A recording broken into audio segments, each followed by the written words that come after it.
আসসালামু আলাইকুম। শুধু তনু কিচেনে সকল বন্ধুদের স্বাগত জানিয়ে আজকে আমি একটা দারুণ তেল ছাড়া নাস্তার রেসিপি নিয়ে এসেছি। আপনারা পুরো ভিডিওটা দেখুন, আশা করছি আপনাদের ভালো লাগবে। তো প্রথমে আমি ছোট্ট 1 কাপ পানি নিয়েছি, নিয়ে এখানে আমি 1 বাটি ময়দা নিয়ে পানিটা ফুটে গেছে, দিয়ে আমি ময়দার একটা ছোট্ট খামির তৈরি করে নিয়েছি।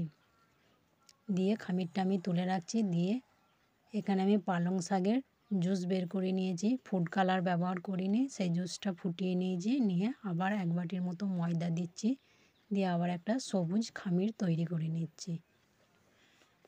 তো খামিরটা তৈরি হয়ে গেছে। এবার আমি খামিরটা ভালোভাবে ছেনে নেব। দুটো খামিরকেই 5 মিনিট করে ছেনে নেব।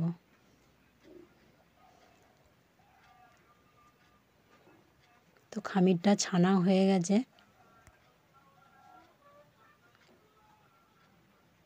তো এখনও পর্যন্ত যে সকল বন্ধুরা আমার ভিডিওটা দেখছেন এবং আমার চ্যানেলে নতুন এসেছেন, অবশ্যই চ্যানেলটি সাবস্ক্রাইব করে পাশে থাকবেন। আর আজকের এই রেসিপিটা যদি আপনাদের ভালো লেগে থাকে তো একটা লাইক, কমেন্ট এবং ভিডিওটা শেয়ার করবেন। আত্মীয়দের সাথে, বন্ধুদের সাথে ভিডিওটা বেশি বেশি করে শেয়ার করবেন আর বেশি করে সাপোর্ট করবেন। তো এবার বেলে নিচ্ছে, আমি পাতলা একটা রুটি বেলে নেব।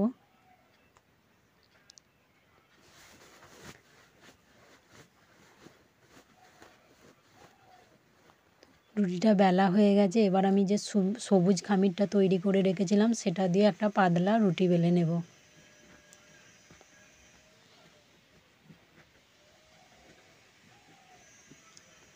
তো সবুজ রুটিটা বেলা হয়ে গেছে। এবার ওপরে আমি পানি হাত দিয়ে দিচ্ছি, অল্প করে পানি হাতে করে নিয়ে মাখিয়ে নিয়েছি। নিয়ে আমি সাদা রুটিটা সবুজ রুটিটার উপরে চাপিয়ে দিলাম। দিয়ে আবার হালকা হাতে বেলনির সাহায্যে বেলে নেব।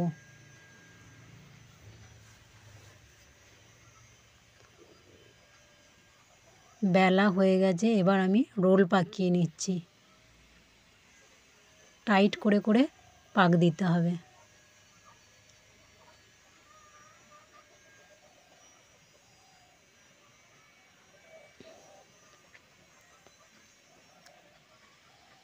তো একটা লম্বা রোল পাকানো হয়ে গেছে। এবার আমি ছুরির সাহায্যে ছোট ছোট গুটির মতো করে কেটে নিচ্ছি।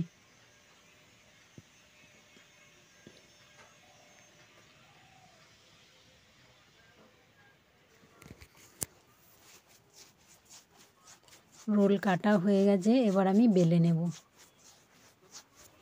আর এখানে আমি নারিকেলের নাড়ু করে রেখেছি, গুড় দিয়ে ছোট ছোট নাড়ু করে রেখেছি।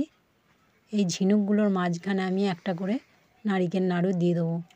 চিরুনির উল্টো পিঠে করে কেটে কাটা দাগ করে নিচ্ছি,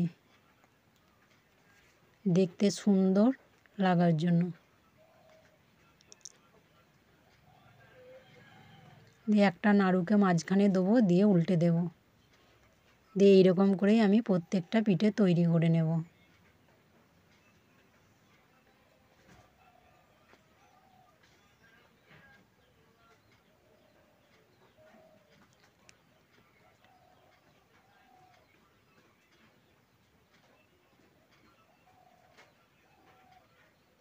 একটা জিনিস লক্ষ্য রাখবেন, যেই দিকটায় দেখবেন যে সবুজ ডোটা সুন্দর লাগছে সেই দিকটাই দাগটা কাটবেন।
একটা ফুটো ছান্তা নিয়েছি, তাতে সাদা তেল মাখিয়ে নিয়েছি। নিয়ে আমি পিঠেগুলো সাজিয়ে নিচ্ছি। নিয়ে আমি কড়াতে পানি ফুটতে দিয়েছিলাম, পানিটা ফুটে গেছে, ভাপ উঠছে পানিটা দিয়ে। এবার আমি একটা স্ট্যান্ড বসিয়ে ছান্তাটা দিয়ে দিয়েছি, দিয়ে আমি ঢাকনা লাগিয়ে রেখেছিলাম 10 মিনিটের মতো। তো 10 মিনিট পর ফিরে এলাম, তো পিঠেটা রেডি হয়ে গেছে, দেখুন কালারটাও চেঞ্জ হয়ে গেছে। এবার আমি নামিয়ে নিয়েছি এবং কতটা নরম হয়েছে দেখুন, আর দেখতে কত সুন্দর লাগছে, আর খেতেও অনেক অনেক ভালো হয়েছে।